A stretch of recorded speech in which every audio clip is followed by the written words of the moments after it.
I guess what's more important kasi Cito for me is it doesn't mean that if you have cancer, if you had cancer, or if you're undergoing some form of treatment before because of cancer, it doesn't mean that you have to stop your advocacy, no, on what you want to tell others. Because I think awareness is so important. The other thing is that for me, it goes beyond awareness. We have to be very actively doing something so that our government can help our people.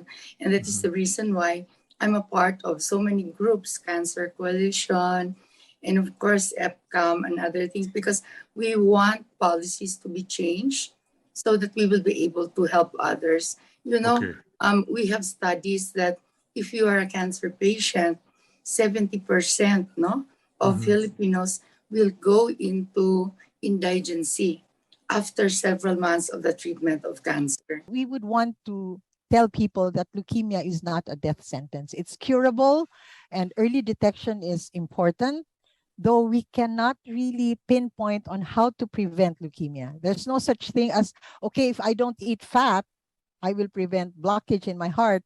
If I don't eat this, it's just leading a healthy lifestyle. And, you know, Cito, for all the maybe almost 500 patients we have serviced since we started in 2005, the common denominator really is exposure to chemicals and stressful life.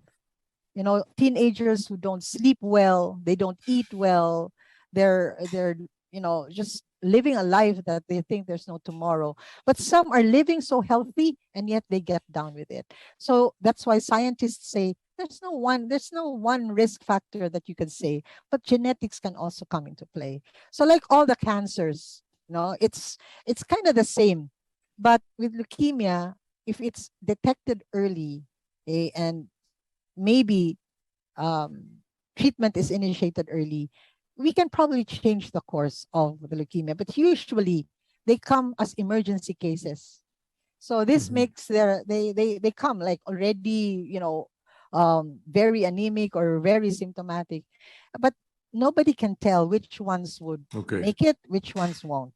And like Dr. Rosario said, you know, in the end, you become an indigent in a sense because your resources are really depleted. So through our 2-year journey, I found out that there was really no support for leukemia patients.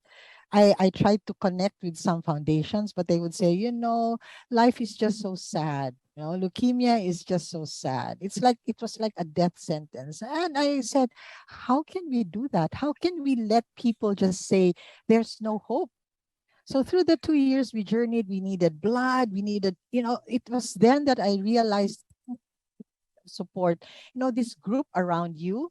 The doctors here at that time, 17 years ago, told me that the success rate of a bone marrow transplant was very low, 40%. But today, Cito, by God's grace, today the success rate is so good already. But at that time, it wasn't that good.